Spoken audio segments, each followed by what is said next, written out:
Hey,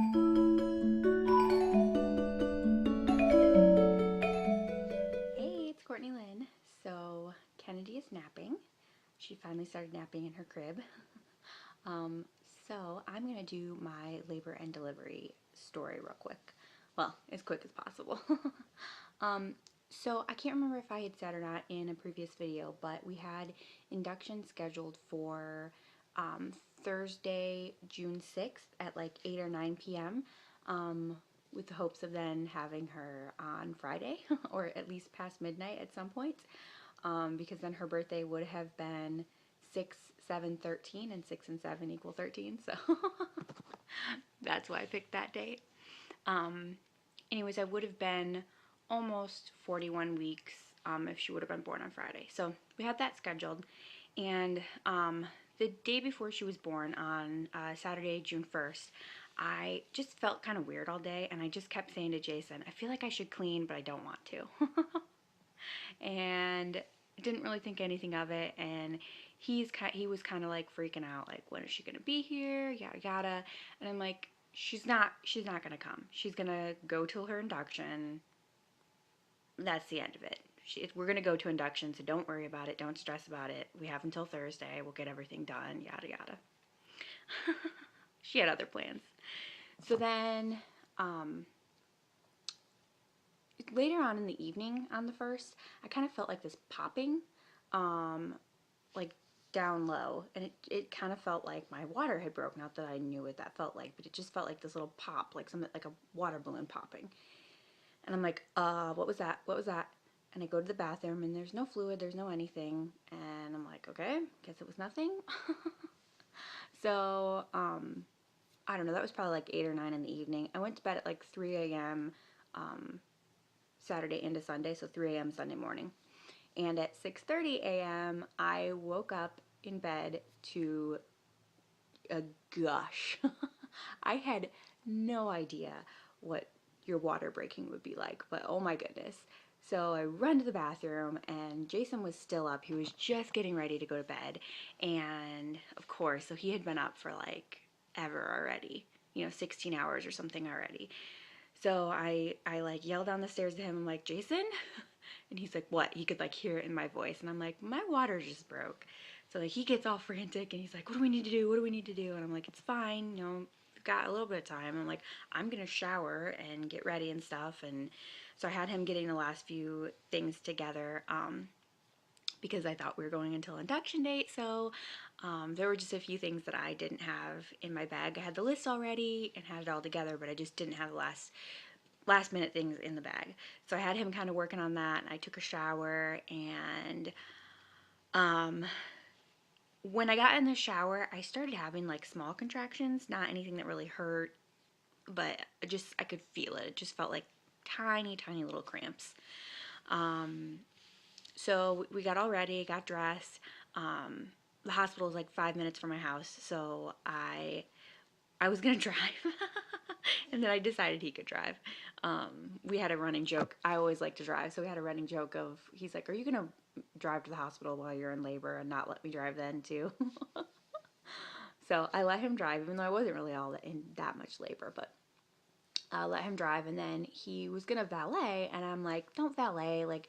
Just park. Don't even take one of the like labor and delivery spots. There's one open like right next to the labor and delivery. We've got, I'm fine. I'm not in any pain. Like, I can walk. So I had bought these big overnight pads for afterwards. And so I had put one of those in because, and for any of you whose water has broken, it keeps going and going and going like the Energizer Bunny. So I had this big old pad in. I get up out of the car. I take like 3 steps, and it starts gushing again. I don't know if her head moved or what, but it starts gushing again. And I was like, oh no, oh no. And I just kind of like stop in my tracks. And Jason's like, what? I'm like, it's gushing, it's gushing. I'm like, hang on, just wait a second. And then all of a sudden he's like, oh my God. And I'm like, what? And I feel it on my foot, and I look down. It's like dripping on my foot. So that was pretty comical. But we finally get in, and we say, look, my water broke, we need to check in and everything. And they take me back to the like triage room, and she was gonna have me get changed into a gown and everything. And I'm like, it's still kind of going, like, because, you know, I think a lot of people go in not sure if their water broke or not, and then it didn't, and so they send them home, and yada yada, and I'm like, I'm sure it broke.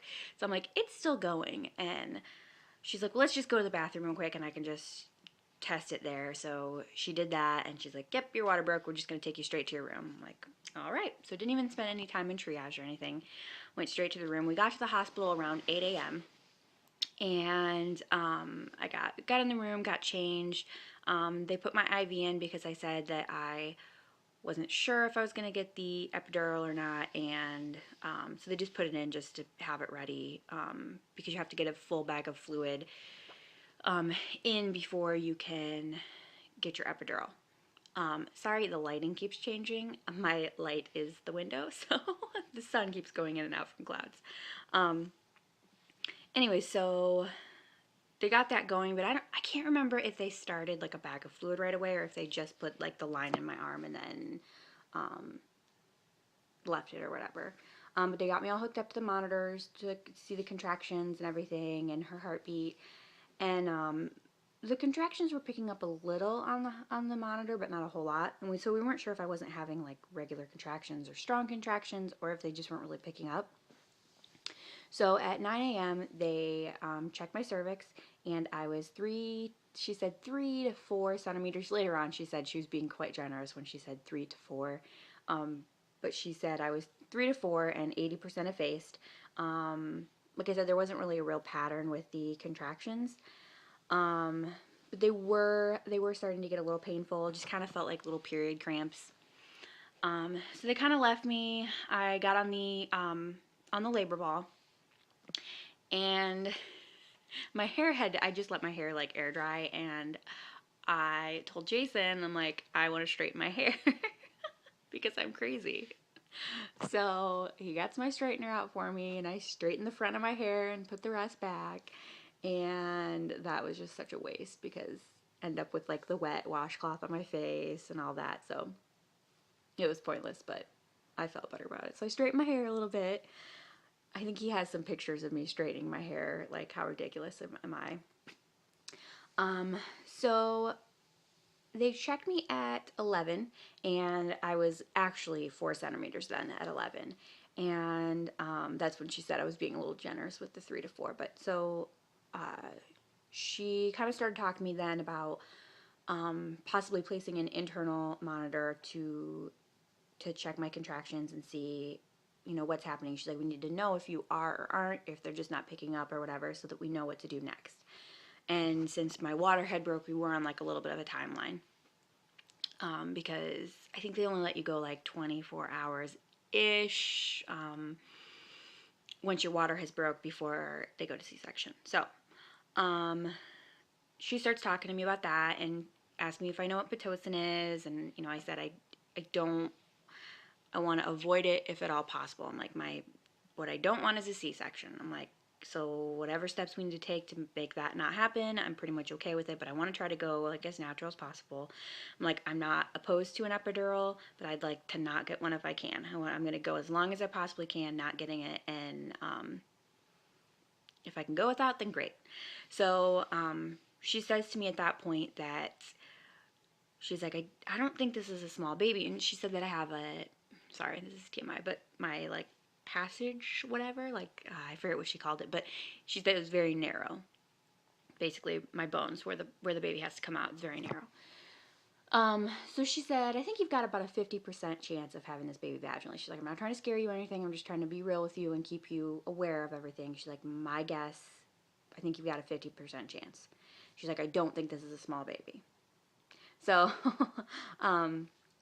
so anyways, she kind of talked about the Pitocin, and she said, you know, they would start it out really small and go from there if they had to, and asked me what I wanted to do, and I was like, I'd like to wait a little bit and see what happens. And so we waited, and the contractions still weren't very like regular and everything. So at 12, I said, yeah, go ahead and start the Pitocin. She said, we'll start you on a really small dose, and ask her how long it would take before I started feeling it, because I've heard Pitocin contractions are really bad. And she said, it'll be about an hour before you really start feeling it. So she was right. At about 12, I really started feeling it. I was still in the exercise ball. Um, and actually, I think I'm trying to remember. I'm looking at my notes. Sorry, I'm trying to remember when they placed the internal monitor, but they did end up placing like a catheter basically that goes up into your uterus, like with the baby basically, and it like feels the contractions internally to really see how they're going. So at some point that was placed. I don't remember when. I feel like it was around the 11 o'clock time. Um, yeah, I think it was around 11. So she had placed it, and the contractions weren't really regular, and they were decently strength, but they weren't really regular at all. So that's why we decided at 12 then to go ahead and do the pitocin. So just to get everything regulated and stronger, get things moving. So at about 1 o'clock, horrible pain. Like I had my the like metal pole that's got like the bag with the pitocin and everything on it, and my IV. That's like next to me. I'm on the ball and I'm like facing the bed, and I'm like holding on to that pole, and I'm like, when I would get a contraction, I would just like shake, like just squeeze it as hard as I could and shake. That was the only thing that like got me through it.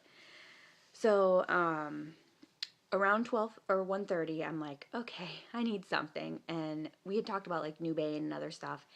And so I wanted to start out with that because a couple people I know have said that the NuBane really, it took the edge off and it made them be able to get through it, and they didn't have to do the epidural. So I'm like, let's do the NuBane. So at around 1:30, I asked for that, and she said, because you've told me whenever if I take like a Vicodin, I'm out. I'm like I am passed out, done. I don't ever take like any kind of drugs or anything. The only thing I ever take is ibuprofen, and I rarely take that. Um,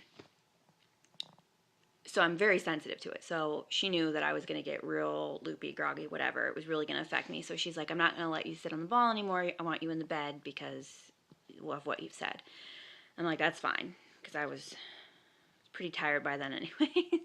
So I got in the bed, and then she checked me then, and I was 5 centimeters, and she started the NuBane, and then from there everything gets very groggy. Basically between contractions. Oh, she woke up. Hang on. Okay, we're back. She just wanted to snuggle. Or she might be hungry, so we might stop again soon. But we're going to do the standing up. So, like I said, everything gets really groggy from there. Some point in there, my parents got there, and my mom was also the only other thing that got me through it. She was great. Held my hand, had the wet washcloth, give me ice chips if I wanted them. Um, but like I said, between contractions, I was pretty much just passed out, and then would wake up when that contraction would hit. So my pattern kind of was like I would have a contraction, and then, I don't know, 30 seconds, a minute later, I would have another contraction, and then I would go like, there would be like a little space, um, like a longer space where I wouldn't have one, and then, so I was having them like two at a time basically. Um, and I have no idea what the timing really was because, like I said, I was pretty much passed out between them. So it started to get really, really bad. Um, and I guess it was around 3:30, and she had come in and wanted to check me, and I was at the start of like the first contraction, was about to have another, and so she was trying to get it like between, and I was on my side, like facing the rail of the bed, and then I was holding the like onto the railing, like holding onto it, shaking with that. So which it's funny because I was holding on and like clenching up so much that the next day my like main complaint was that my arms were sore. Like just had a baby, just pushed a baby out, but my complaint is that my arms are sore. So anyways, so she wanted to check me, and I just remember being like, no, not yet, you can just hold on. So at some point in there, then I finally got rolled over, and it was to the point where like my body was just starting to push myself. Like I was so groggy, I didn't really know what was going on, but I just, my body was starting to push. Like I was like curling up around and like was pushing basically without meaning to. And I couldn't really like breathe through the contraction anymore because I was doing a decent job of breathing through them. Um, so at that point, I'm like, in my head, I'm ready to ask for an epidural. And I remember saying to my mom, I go, I don't want it. I don't want it anymore. And she's like, you don't want what? I'm like, labor. She's like, you have to have it, dear. So in my head, I'm like, when she gets done checking me, I'm going to ask for an epidural. So she checks me, and then she doesn't say anything. And the next thing I know, all these people start running in the room. So guess what? I was 10 centimeters and ready to push. And I'm just like, no, no. Like, all I remember is like feeling panicked. Like, oh my God, no, I waited too long. I'm 10 centimeters. Like, I have to do this now without an epidural. And it was like, I was like in so much pain. And so, anyways, they got it all set up and ready to go. And then they kind of like talked to me about pushing, and I kind of knew what to do, but they tell you what to do and everything. And so I start pushing, and it felt so much better. So a friend of mine had said she she progressed so much, so fast that the doctor wasn't there, and so for like 10 minutes they were like, you can't push, the doctor's not here. Like, they made her wait.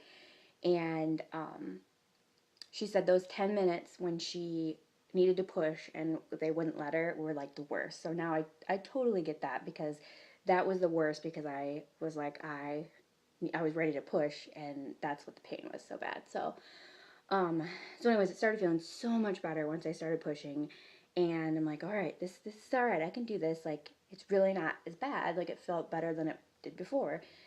And so I kind of like wasn't pushing really right, I guess. At like the beginning of the contraction, I would be like pushing really weak.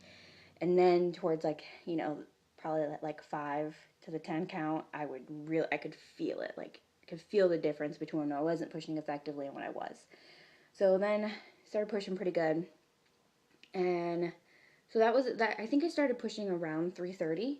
Um, and even then, I still was kind of in and out of it between pushing and between contractions. I was more awake, but by then, I mean, they gave me the Nubain at 1:30, and they said really it's only effective and really does anything for about an hour. Now, for me, I think it took longer, like it worked longer. But by the time I was pushing and stuff, I was a little less groggy.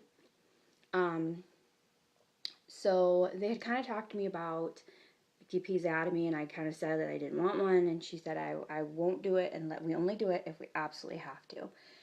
So I got to the point where she was like, I had torn. This is TMI, but whatever. It's my labor story, so get over it.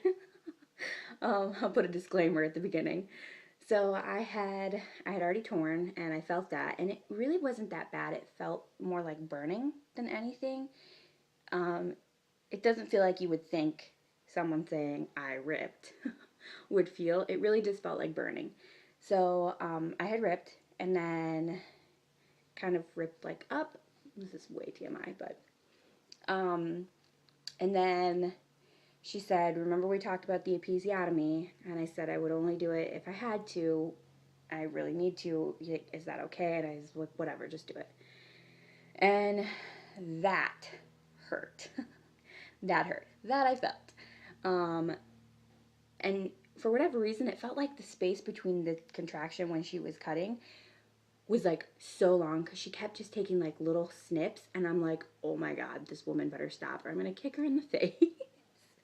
So I'm pretty sure it was the next contraction then I pushed, and I can't remember if I pushed like once or twice or whatever, but I pushed, and she shot out, and I mean shot out, like they had to like catch her. I saw her like fly. So she like shoots out, and she catches her, whatever, and then I wanted to do like chest to chest, like put her straight on me, whatever. And so they put her on me, but she was only like, I mean, her head was probably like right up to my boobs, and they were like, short cord, don't pull her up, don't pull her anymore, don't pull her. I'm like, okay, like I'm not pulling on her, I'm just holding her, like make sure she doesn't fall off. But I guess her umbilical cord was like super short, because she was laying like way down low on my stomach, and I could see the cord like pull. It was like pulling out. So um, so they got Jason over, and he cut the cord and everything, which I was so proud of him, because he was like, I'm staying by your head. I don't want to see anything.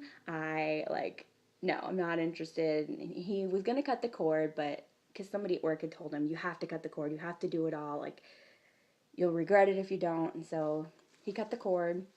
He also looked, he saw like her crowning and stuff. And at some point in there when I started pushing, they were like, "Oh, she has hair." And I'm like, "You can see her head." And they're like, "You can't feel it?"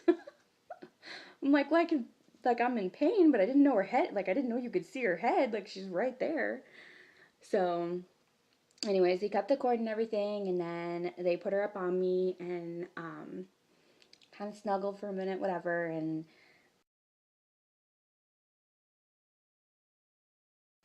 uh, the details of this part are also kind of groggy, but at some point they took her over and they suctioned her out and wiped her off and everything, and um, then they gave me my numbing shots and did the placenta. Oh, that's the other thing. Jason like looked at the placenta. I didn't see it. I wanted to see it, but so they got all that out and she got me all sewn up. The sewing up it didn't really hurt too bad, like the stitches itself, and the numbing worked pretty good, but I could feel when she would like tug to like get it tightened, that I felt.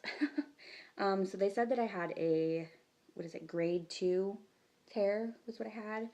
Um, so not too bad, I guess. I don't really know exactly how all that works. She's making little noises at me. So she was 7 pounds, 7 pounds exactly. She's actually like 6 pounds, 15.9 ounces or something. And they were like, we'll just call it 7 even. She was 19 and a half inches long, and her head was 13 and a half inches. So no wonder she shot out once her head got out, because her head was about as big around as she was long. Excuse me. But yeah, 19 and a half inches. I wasn't real surprised by that because, they kept telling me she was, her legs were measuring shorter, she was measuring small. So I knew she was just going to be a little peanut. But when she came out and they saw her, they're like, "Oh, she's not big at all." Like the nurse had said, "I don't think this is a small baby." They were like, "She's just a little peanut." I just remember the nurse kept saying that over and over. Um, anyway, so she was born on June 2nd on her due date at 4:48 p.m. And that's actually my cousin's birthday. And my cousin's name is Kristen, and my nurse's name in labor and delivery was Kristen. So I'm like, I'll always remember your name because it's my cousin's name and it's my cousin's birthday. So that was pretty cool. I love my labor and delivery nurse. She did a great job. Um, she kept it real, whatever. She was very real with me. She told me about everything that was going on, and um, I don't know, I just really liked her. I had a good experience, so I was very happy about that. They gave her back to me then, and we did nurse a little bit. She latched on, and I can't remember. I think she was latched on for like 10 minutes or so.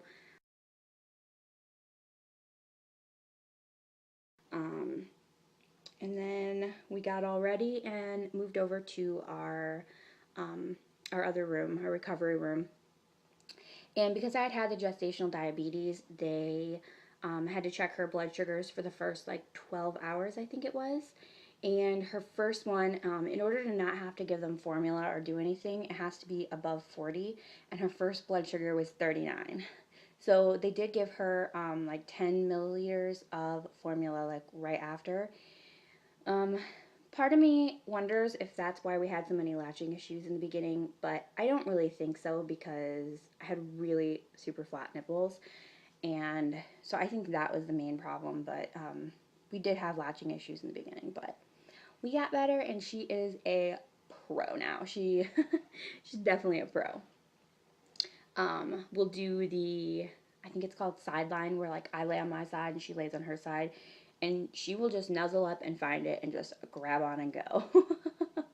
So if we're sitting up, I still kind of have to like give it to her and hold it for her and everything, but laying down like that, she just goes to town. So um, this is getting really long. I knew it would be, but I just wanted to get all the details in there. So um, I'm gonna go and I'm gonna try to do better doing updates, but it's hard because she is just now starting to sleep in her crib, and I never know how long she's gonna sleep in her crib. Sometimes she'll sleep for an hour, sometimes she won't. Um, so I'm gonna try to do another little video of an update on her and how everything's going. But if not, I will do it later. So, thank you all for watching and being patient while her and I get in our little groove, get everything figured out. And